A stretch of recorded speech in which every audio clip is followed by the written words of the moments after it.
Ila khonturidin Nabil Mustafa Rasulillah sallallahu alaihi wasallam wa ala ikhwanihi minal anbiya wal mursalin wal awliya wa syuhada wa syalikin wal malaikatil muqarrabin, khususan musannaf hadal kitab Sahih Imam Al-Ghazali, wa khususan masaih wa khususan lahumul Fatihah. A'udzu billahi minasy syaithanir rajim. Bismillahirrahmanirrahim. Alhamdulillahi rabbil alamin arrahmanir rahim maliki yaumiddin. Iyyaka na'budu wa iyyaka nasta'in ihdinas siratal mustaqim. Siratal ladzina an'amta 'alaihim ghairil maghdubi 'alaihim waladdallin. Bismillahirrahmanirrahim. Alhamdulillahilladzi 'allamani bi ulumil ulama'ir rasihin wa razaqani bi ulumil ulama'il muwahhidin wal muhaqqiqin wahdini ila thoriqim mustaqim. Wassalatu wassalamu ala sayyidil wujud wal arwah nabiyyina Muhammad sallallahu alaihi wasallam alladzi jaa bisyari'ah wa tariqah wal haqiqah wal ma'rifah wa ala alihi wa sahbihi ajmain, amma ba'du. Subhanaka la ilma lana illa ma 'allamtana innaka antal alimul hakim. La haula wa la quwata illa billahil aliyyil azim. Rabbi shrah li sadri wa yassir li amri wa hlul 'uqdatam min lisani yafqahu qawli, amin ya rabbal alamin. Malam ini kita akan meneruskan kajian kitab Bidayatul Hidayah dan kitab Ihya Ulumuddin. Pada minggu yang lalu kita sudah membahas Al-Qismul Awal fit Ta'ah, yaitu bagian yang pertama membahas tentang ketaatan. Imam Ghazali mengutip hadis qudsi yang masyhur di kalangan ulama-ulama tasawuf, yaitu yang berbunyi ma taqarraba ilayyal mutaqarribun bimisli adai maftaradtu alaihim wa la yazalul abdu yataqarrabu ilayya bin nawafili hatta uhibbahu fa idza ahbabtuhu kuntu sam'ahu alladhi yasma'u bih wa basaruhu alladhi yubsiru bih wa lisanahu alladhi yantiqu bih wa yadahu alladhi yabtishu biha wa lisanahu alladhi yamsi biha. Inti dari hadis ini bahwa orang-orang yang menuju Allah atau yang sering disebut para salik atau ahli thariqah tidak akan bisa mendekatkan diri kepada Allah hanya menjalankan apa yang telah difardukan oleh Allah. Maka ini selanjutnya, seorang hamba bisa mendekatkan diri kepada Allah ya bin nawafil, yaitu dengan melaksanakan yang sunnah-sunnah. Di sini kita bisa melihat bagaimana para ulama-ulama ahli thariqah ya, mereka tertib dalam mengamalkan antara syariat hakikat dan juga mereka istiqomah dalam ibadah baik yang fardu maupun yang sunnah. Dan istiqomah mereka tidak sebatas setahun, 2 tahun, 3 tahun, tapi berpuluh-puluh tahun. Maka wajar di antara mereka ketika keistiqomahannya itu dilirik oleh Allah, maka sebagaimana hadis qudsi ini, kuntu sam'ahul ladzi yasma'u bih. Gitu. Maka pendengarannya adalah pendengaran dari Allah Subhanahu wa taala. Penglihatannya dengan penglihatan Allah. Ini artinya orang-orang yang sudah mencapai makom ini, mereka mendapatkan fasilitas dari Allah, yaitu pendengaran, penglihatan, dan juga gerak-geriknya, ya, mulai dari gerakan tangan dan kaki, ya semua atas izin Allah Subhanahu wa taala. Nah, orang-orang yang mencapai ini, ya, sering disebut dengan arifin billah, atau sering disebut juga sebagai waliullah, orang-orang yang dicintai oleh Allah Subhanahu wa taala. Jadi berdasarkan hadis ini, seorang salik, ya, sudah bisa mendapatkan peta perjalanan. Jadi kalau mau menjadi salik yang benar, ya ikuti apa yang dilakukan oleh para ulama sholihin. Ya, hadis ini sebagai rujukannya, yaitu harus tertib di dalam syariat, hakikat dan thariqahnya. Tidak mungkin seseorang bisa sampai dicintai oleh Allah kalau mengabaikan syariatnya. Bagaimana mungkin orang yang menuju Allah meninggalkan apa yang diperintahkan oleh Allah? Ya, logika-logika ini harus, ya, dipakai supaya menyadarkan, ya, bagi para salik, ya, terkadang memang ada efek mabuk, ya, mabuk ilmu. Nah, kalau tidak disadari, mabuknya kebablasan, ya nggak bakalan waras-waras. Artinya mabuk ilmu, ya pasti antara syariat dan hakikat itu akan dicampur aduk. Tapi kalau sudah punya kesadaran, ya, dalam praktek syariat dan hakikat secara proporsional, maka tahapan-tahapan untuk mencapai pada martabat rohani, ya, sebagaimana tadi dijelaskan, sampai Allah menyatakan hatta uhibbahu, hingga aku mencintainya. Jadi tugas seorang salik itu, ya, istiqomah dalam mengamalkan wadhifah zikir yang diberikan oleh para guru atau para mursyid yang menjadi pembimbing rohani. Ya, dengan istiqomah itulah, ya, diharapkan suatu ketika Allah melirik kesungguhan kita. Kalau Allah sudah melirik sampai kata uhibbahu, nah ini yang istimewa. Namun demikian, ya, ketika kita sedang melakukan riyadhah mujahadah, pikiran-pikiran untuk mencapai ma'rifah, ya, untuk sementara dihindarkan dulu, ditinggalkan dulu. Pokoknya ibadah ya karena Allah, jangan karena ingin ma'rifah. Karena kalau sudah niatnya ingin ma'rifah, enggak ma'rifah, suatu saat sampai titik puncaknya dia merasakan kok enggak ma'rifah, padahal saya sudah sekian tahun istiqomah. Akhirnya muncul keputusasaan. Nah, ini yang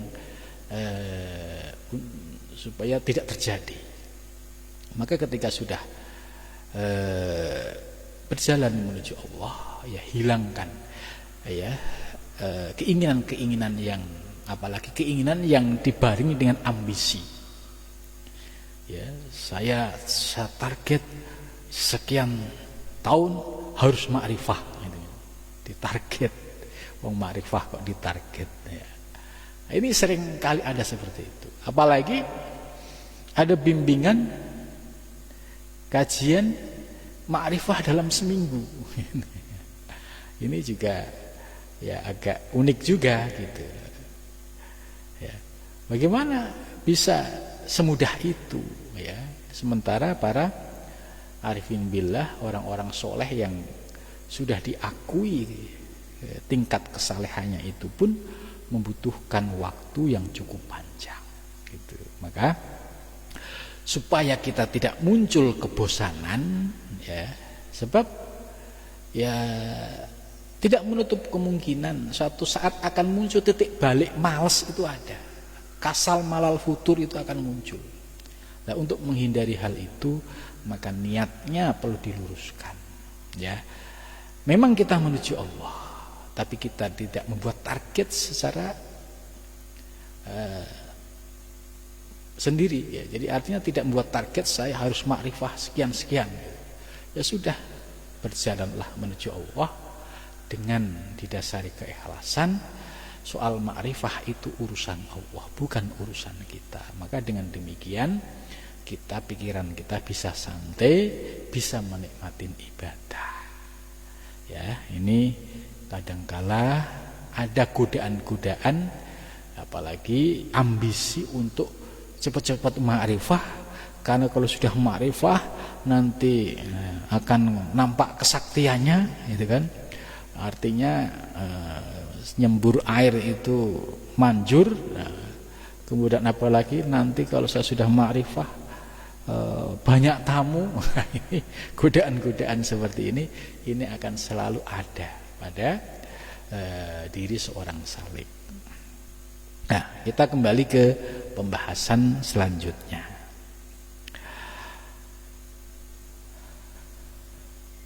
Walan tasila, ini ada lan ya. Lan itu masuk kepada fi'il mudhari'. Dan lan itu memiliki fungsi ya, peristiwa yang tidak akan pernah terjadi, itu lan. Kalau lan tasila berarti tidak akan pernah sampai dirimu, ayyuhat thalib, wahai para murid, para santri, para salik, ilal qiyami, untuk melaksanakan bi awamirillahi ta'ala, dengan melaksanakan perintah-perintah Allah Ta'ala, illa bi muraqabati qalbika, kecuali dengan muraqabah. Kalau bahasa pesantren muraqabah itu niti-niti. Kalau muraqabah itu yang melihat gerak-gerik ya batin kita atau hati kita. Wa jawarihika, dan gerak-gerik anggota badanmu, fi lahdhatika ya, yaitu dalam kesempatanmu ya. Lahdhat itu pandangan matamu, wa an fasika, dan nafasmu, min hina tusbihu, sejak mulai dari pagimu, ila hina tamsi, hingga sampai soremu. Nah, ini kalau mau menjadi salik yang benar-benar lurus ya, menjadi salik yang selamat dalam perjalanannya. Ya, memang peta menuju Allah ini ya, bagi yang dibukakan ya terang benderang. Tapi kalau bagi orang yang sedang digelapkan ya gelap gulita. Tapi bagi orang yang sedang digelapkan itu tidak menyadari apakah yang saya lakukan ini dalam posisi diridhoi oleh Allah atau tidak. Karena ada salik yang mereka merasa menuju Allah, ya, kemana-mana merasa dirinya salik, tapi paradok, ya, disuruh sholat nggak mau, gitu, karena merasa menjadi salik yang sudah menuju Allah, sholatnya sudah beda. Ya, bedanya apa? Sholat saya kan selalu ingat, ya, walaupun saya sambil udut sambil ngopi selalu ingat. Nah, sholat yang seperti itu ngikuti syariatnya siapa? Kalau itu hawa nafsumu, ya, jangan dilanjutkan, karena rujukannya adalah Nabi Muhammad, syariatnya Nabi Muhammad Sallallahu Alaihi Wasallam. Siapapun, ya, aulia atau siapapun mursyid tidak akan berani melampaui dari syariat Nabi Muhammad Sallallahu Alaihi Wasallam. Tidak mungkin seorang mursyid itu akan mengajarkan muridnya tidak sholat. Hanya saja murid-murid ini yang pemahamannya tidak utuh sering menyimpulkan sesuai dengan kehendak hawa nafsunya. Nah, ini yang perlu dihindari, sebab ini sangat licin sekali, ya, licin, ya. Maka Ibnu Arabi, ya maaf, ya, maka Imam Ghazali memberikan cara yang praktis, gitu. Cara yang praktis apa itu? Yaitu kita melakukan muraqabah. Muraqabah itu, ya, kalau di Thariqah Naqsabandiyah ada tingkatan muraqabah. Tapi muraqabah yang dimaksud ini masih muraqabah secara umum, yaitu muraqabah dalam pengertian melihat gerak-gerik hatinya. Apakah hatinya dalam sehari semalam itu selalu ingat Allah atau berpaling dari Allah? Ini.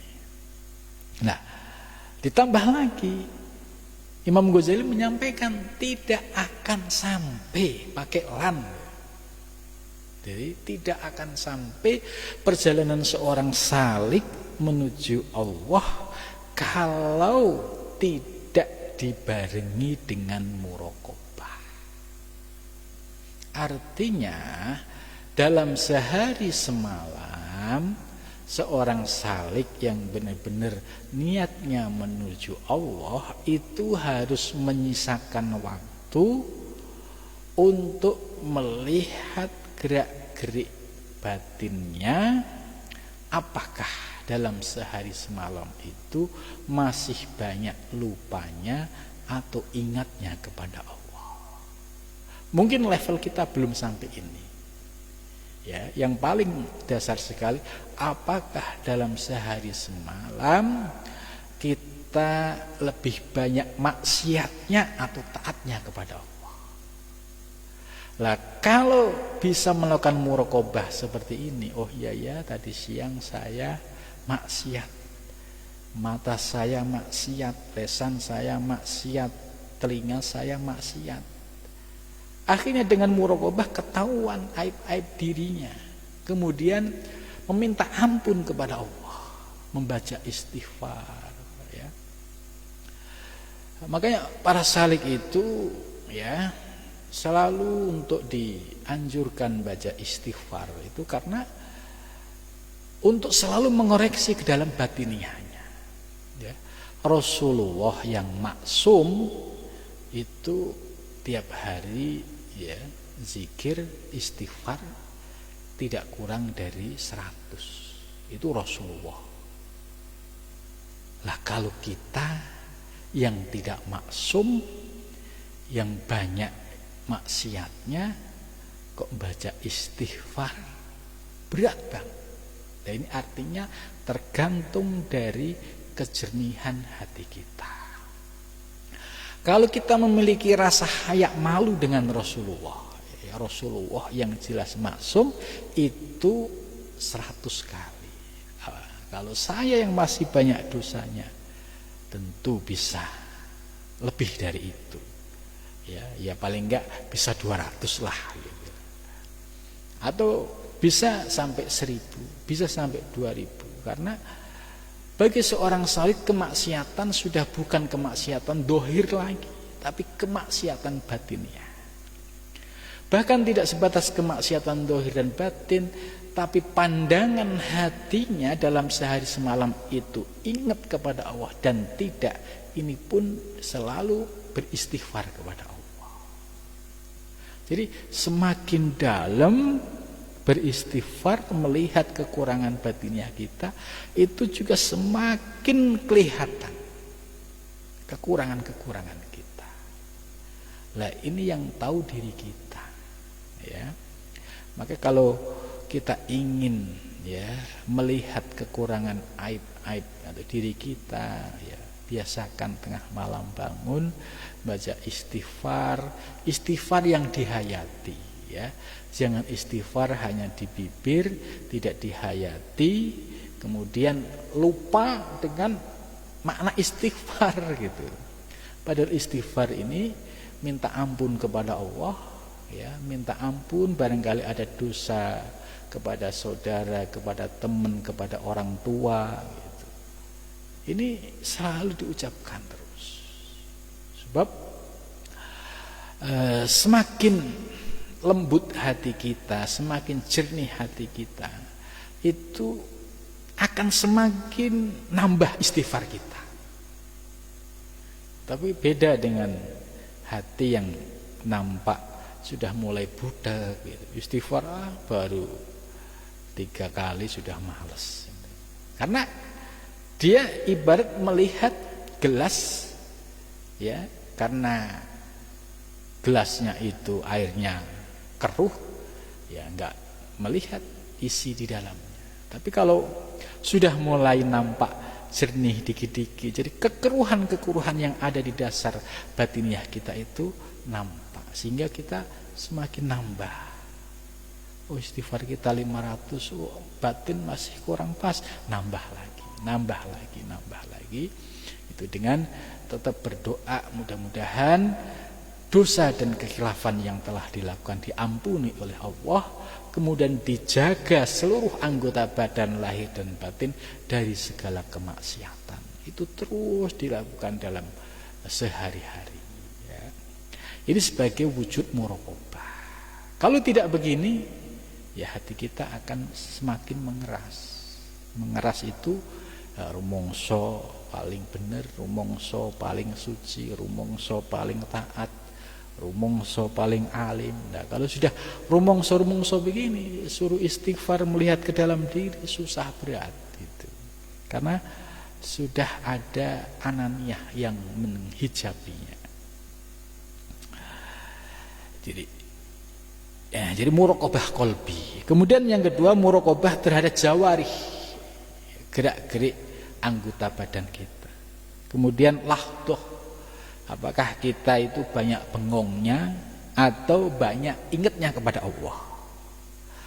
Wa anfasika, apakah nafas keluar masuk, ini juga ada zikirnya. Kalau di Satariyah itu ada zikir taroki dan tanazul, hu Allah atau Allahu, ya itu ada, itu zikir anfas, ya. Mulai dari hina tusbiha, dari sejak pagi sampai sore. Ya ini levelnya salikin yang sudah mutawasid sampai muntahi ini. Tapi kalau yang pemula-pemula ya sudah, yang penting bertahap lah. Ini kan ada kondisi ideal dan ada kondisi yang memang sedang berproses untuk menuju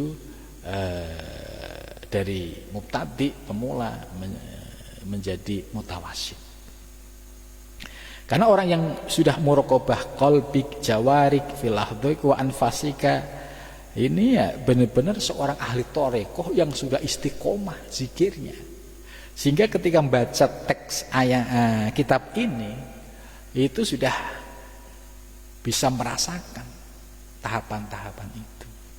Nah, sebagai sebuah ilmu, ya ini penting bagi para salik. Oh ya, ternyata selama ini saya jarang namanya muraqabah gitu kan.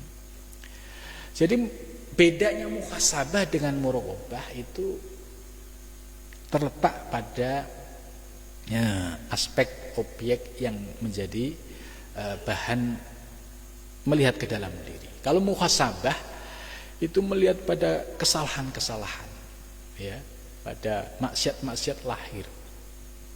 Tapi kalau muraqabah itu yang sudah dilihat gerak-gerik batiniahnya. Nah, ini yang dasarnya dari muhasabah kemudian sampai pada tahapan muraqabah. Ya, jadi kata kunci dari Imam Ghazali ini penting. Ya, ini Imam Ghazali juga didasarkan dari sebuah proses perjalanan Imam Ghazali sendiri.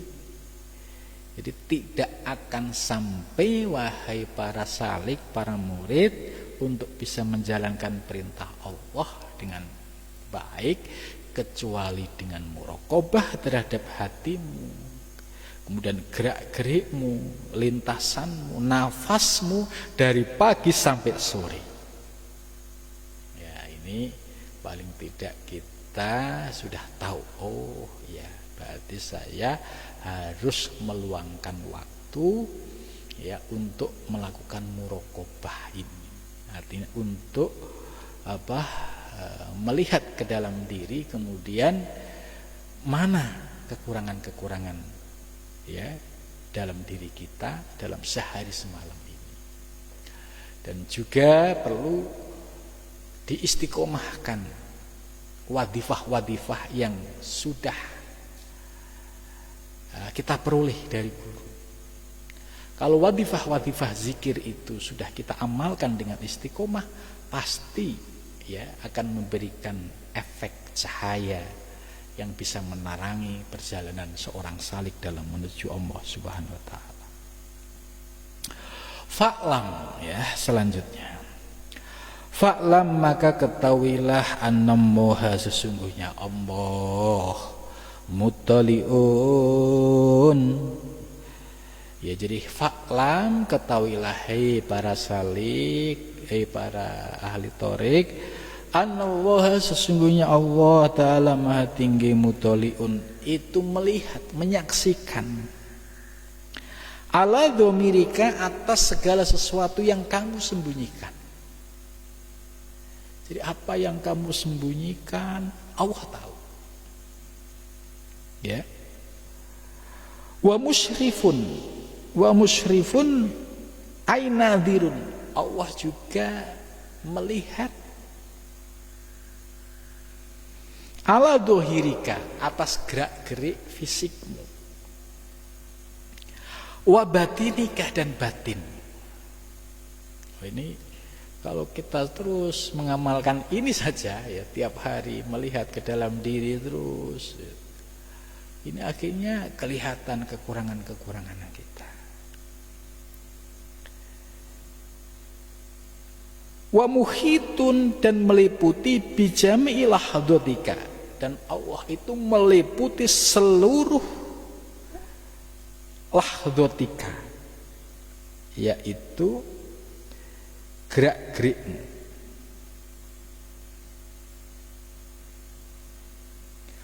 Wa khotaratika, dan lintasanmu. Wa khutwatika, dan langkah-langkahmu. Wa sairi saknatika, dan semua sikap diammu, fil ma'asi, dalam kemaksiatan, wa ta'ati, dan ketaatan. Wa harokatika, dan gerakmu, ya, gerakmu baik di dalam kemaksiatan maupun ketaatan. Wa innaka, dan sesungguhnya dirimu, fi mukhala totika, ya, dan sesungguhnya dirimu di dalam mukhalatoh. Mukhalatoh itu kalau menurut keterangan Ihya, yaitu posisi seorang salik yang aktif di tengah masyarakat. Itu namanya mukhalatoh. ya aktif di kepengurusan RT, RW ya, atau tingkat atau ormas ya, tingkat kecamatan, kabupaten, provinsi sampai tingkat nasional, itu namanya mukhalatoh. Karena kita akan berhadapan dengan banyak orang. Wa kholwatika, dan kondisi dirimu saat kholwat. Ya, kholwat ini sedang menyendiri. Ya, menyendiri, tapi ini juga perlu ilmu. Ya, tidak boleh ya di sini ada kholwatika kemudian memutuskan untuk buru-buru kholwat. Kalau kholwat nggak punya ilmu bisa repot, nanti dapatnya yang aneh-aneh, gitu kan. Maka harus paham betul. Wa kholwatika ini pengen penjelasan yang detail ya baca Ihya Ulumuddin. Jangan wa kholwatika, wah saya nggak pernah kholwat, saya kalau nggak kholwat ini wah pikiran saya masih dibelenggu oleh dunia gitu. Maka saya harus resign dari kerja, dari kantor. Apakah setelah resign kemudian pikiran bisa anteng ibadah? Belum tentu. Bisa malah porak-poranda ya. Mutaraddidun, munculnya mutaraddid itu keraguan ya, naik turun kan. Kadang kita ini kadang keyakinan itu ya bisa naik gitu. Satu saat bisa turun, muncul keraguan gitu. Ada kalanya naik turun nah, itu mutaraddid. Wahadirun ya, ini kondisi yang sedang enak gitu. Jadi enak itu kita pasti akan merasakan satu kondisi tiba-tiba zikir juga enak, kemudian suhud juga enak gitu ya. Pokoknya serba enak gitu. Baina yadaihi, di hadapan Allah Subhanahu wa taala. Fala yaskunu, maka tidak tinggal fil mulki, dalam kerajaan, wal malakut, dan alam malakut, alam metafisik, sakinun, orang yang diam gitu. Wala yatakharraku, dan tidak bergerak. Siapa mutaharrikun, orang yang bergerak, illa wajiyarus samawati wal ard ya, kecuali ya di sini yang membawa atau yang memiliki langit dan bumi. Jadi tidak ada yang bergerak ya kecuali apa yang digerakkan oleh pemilik langit dan bumi. Muttaliun, itu melihat, alaihi, atasnya. Ya'lamu, mengetahui siapa Allah. Khainatal a'yun, yaitu pandangan yang berkhianat atau pandangan yang tertipu. Wama, dan sesuatu takhfi yang samar atas asudur hati, dan apa yang tersembunyi ya dari hati. Wa ya'lamu, dan Allah mengetahui as-sirra, sesuatu yang sifatnya rahasia. Wa akhfa, dan samar. Fata'adzab, maka beradablah, ayyuhal miskin, wahai ya salik yang miskin di hadapan Allah ya. Ya, kita jangan tersinggung kalau dipanggil ayyuhal miskin oleh Imam Ghazali ya, kemudian tersinggung. Ya memang benar-benar kita ini miskin di hadapan Allah, tidak punya apa-apa, tidak ada yang bisa dibanggakan, apalagi ya hati kita masih dalam dipenuhi dengan kekotoran. Maka fata'adzab, bersikaplah adab, ayyuhal miskin, wahai para salik yang miskin ya miskin segala-galanya, miskin di hadapan Allah. Zahiran, baik secara zahir, wa batinan, dan secara batin. Jadi seorang salik ya benar-benar miskin zahir dan batin. baina yatillahi, di hadapan Allah Subhanahu wa taala. Jadi beradablah kita sebagai seorang salik itu sebagai hamba yang fakir, yang miskin, yang bersimpuh di hadapan Allah, zat yang maha kuasa, maha segala-galanya. Itu maka ilahi anta maksudi waridhoka marlubi. Ini kalau kita hayati benar-benar ya sangat nikmat sekali. Kita sebagai seorang hamba yang fakir, yang miskin, tapi masih diberi kesempatan mengucapkan ilahi anta maksudi. Masih merengek kepada Allah, masih rindu ya untuk menuju Allah. Anta maksudi, masih ingin mendapatkan waridhoka marlubi. Ini masih beruntung ya, dibandingkan ada hamba yang miskin tapi hatinya dilalaikan, ditutup oleh Allah Subhanahu wa taala. Ta'adzabal abdi, dengan adabnya seorang hamba. Ad-dalili yang hina, al-mudnibi yang banyak dosanya. Fi hadratil mulki, di hadapan seorang raja, al-jabbar yang maha jabbar, maha pemaksa. Ya, jabbar. Al-qahar, yang al-qahar yang maha perkasa. Jadi kita sebagai seorang hamba yang dalilina, yang mudnib itu. Jadi maka dalam menuju Allah itu ya segala atribut duniawi itu sirna ya. Misalkan punya pangkat, derajat, titel, gelar apapun itu tidak ada artinya. Maka terkadang para mursyid ya dalam membimbing para murid-muridnya itu dengan banyak cara.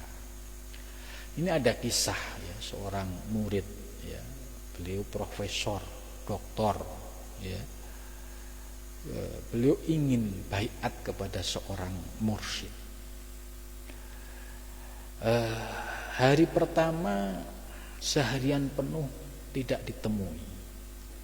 Ya ini ya, seorang mursyid ini kan ingin nguji ini beneran enggak ini gitu kan. Tapi murid ini masih sabar karena dia yang kalau latar belakangnya santri, pernah ngaji taklim, pasti dia akan bisa merendahkan diri serendah-rendahnya. Artinya hatinya itu bisa ditata, bisa husnudzon gitu. Walaupun sehari enggak ditemuin oleh guru, ya beliau husnudzon gitu. 2 hari ya, tidak ditemuin, masih husnudzon. Padahal beliau seorang profesor doktor. Terus tambah lagi 3 hari tidak ditemuin, 4 hari.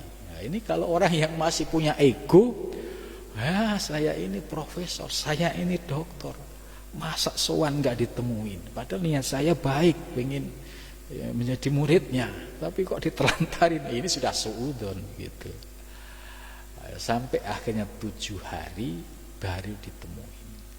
Nah, ini salah satu teknik seorang mursyid dalam meruntuhkan keakuan yang ada di dalam seorang murid. Itu. Jadi akhirnya ya diterima. Akhirnya diterima. Ya sama kayak proses perjalanan Sunan Kalijaga. Itu kan juga sama. Sunan Kalijaga itu kalau dilihat latar belakangnya kan ya anaknya orang kaya. Terus beliau pengen berguru dengan Sunan Bonang dengan segala macam cara ya, sampai ngejar-ngejar, sampai apapun syaratnya pengen jadi muridnya. Kemudian Sunan Kalijaga hanya pengen belajar ya 1 titik bak saja gitu. Karena Sunan Kalijaga ini sudah husnudon, sudah pasrah bongkoan terhadap gurunya, ya, ini kalau kita lihat ini berat juga kalau orang-orang zaman sekarang disuruh seperti riadohnya Sunan Kalijaga. Ya, hanya disuruh nungguin sebuah tongkat. Nah, di dalam proses nunggu tongkat ini kan terurai ilmu. Ya, apa itu makna tongkat? Bagaimana gundah gulana saya sehari, 2 hari, 3 hari, bahkan sampai ya beberapa bulan, bahkan 2 tahun menurut kisahnya. Ini semua dalam rangka untuk menundukkan keakuan dan keegoan. Tapi ketika seorang murid pasrah kepada guru, ya Allah memberikan anugerah. Maka apa yang disampaikan oleh Imam Ghazali ini benar-benar bekal yang sangat penting bagi seorang salik, ya. Harus memposisikan dirinya sebagai seorang ayyuhal miskin al-mudnib, ya. Al-mudnib ini yang banyak dosanya. Kadang orang yang merasa ahli thariqah, ya, merasa ahli thariqah tidak dibarengi dengan kajian tasawuf, ya, itu bisa muncul ujub. Wah, saya kan ahli zikir, saya nggak pernah maksiat. Nah, ini lupa kalau dirinya ini sebagai al-mudnib, sehingga muncul ujub takabur. Ini juga bahaya juga. Maka teknik yang disampaikan oleh Imam Ghazali dengan muraqabah bil qalbi tadi ini, akhirnya kita bisa terus mendeteksi kekurangan-kekurangan kita, kemaksiatan-kemaksiatan kita. Mungkin maksiat lahir kita tidak, tapi maksiat batin ini yang harus kita perbaiki. Sebab para salik ini levelnya itu maksiatnya bukan maksiat dohir lagi, tapi maksiat batin. Ya, dengan cara muraqabah yang seperti tadi itulah, ya, yang bisa akhirnya seorang salik itu bisa benar-benar bersikap tawadhu di hadapan Allah, ya, sebagai raja alam semesta, sebagai zat yang maha pemaksa dan sebagai zat yang maha perkasa. Wastahid, dan bersungguhlah, Allah yaraka, tidak ada yang melihatmu, siapa maulaka, tuanmu, haitsu nahaka, ketika mencegahmu, wala yafkuduka haitsu amarka, dan juga tidak, ya, mengabaikanmu ketika memberikan perintah kepadamu, walam takdiro, dan tidak akan mampu ala dzalika illa bi an tuwazzi'a awqataka, kecuali dengan menyisakan waktumu, watarottaba auradaka, dan runtut tertib di dalam wiridmu, min sobahika, dari waktu pagimu, ila masaika, sampai waktu soremu, fa asgi, maka asgi itu perhatikan, ilama yalqo ilaika, apa yang telah sampai kepadamu, min awamirillahi, dari perintah-perintah Allah, alaika, atasmu, min hina tastaikid, sejak dari kamu bangun, min manamika, dari tidurmu, ila wakti rujuika, hingga waktu kembalimu, ila madjaika, ke tempat tidurmu. Ya, jadi ini teknik muraqabah muhasabah yang disampaikan oleh Imam Ghazali ini benar-benar ya sangat praktis lah. Ini kalau kita bisa melaksanakan setiap hari, ya, dengan muhasabah, muraqabah, melihat ke dalam diri, ya, itu pasti kejernihan batin itu akan semakin dirasakan. Maka seorang salik yang menuju Allah, ya, dalam sehari semalam minimal ya harus sholat taubat. Nah, sholat taubat ini sebagai sholat yang sangat penting untuk menundukkan keakuan seorang salik ya, kadang merasa suci, merasa bersih, tapi dengan sholat taubat ini mengakui bahwa diri kita ini banyak berlumur dengan dosa. Lah, seorang salik ya tadi sudah saya sampaikan mungkin tidak berlumuran dosa maksiat dohir tidak, tapi maksiat batin inilah yang menjadi PR para salik untuk selalu dilihat, diperhatikan dan dibersihkan batiniahnya. Nah, mudah-mudahan dari apa yang disampaikan oleh Imam Ghazali ya, yang tadi dibaca bisa menjadi panduan dan pegangan kita.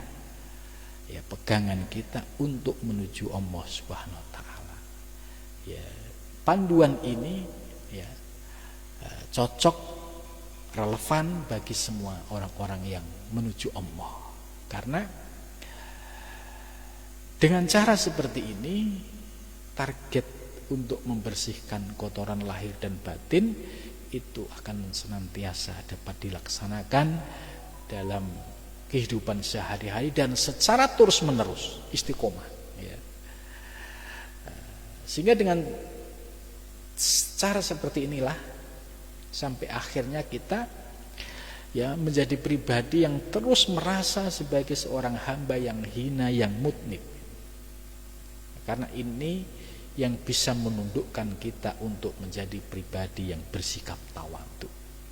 Karena dengan tawadhu inilah Allah justru akan mengangkat derajat seorang hamba. Mudah-mudahan dengan membaca kitab Bidayatul Hidayah ini kita dapat memahami ya bagaimana praktek yang sederhana yang harus dilakukan bagi seorang salik dalam sehari-hari. Jadi harus menyisakan waktu untuk muhasabah, muraqabah, melihat ke dalam diri, melihat kekurangan diri, melihat gerak-gerik hati. Itu terus dilakukan secara istiqomah. Nah, mudah-mudahan Allah memberikan kekuatan kita bisa istiqomah. Amin ya rabbal alamin.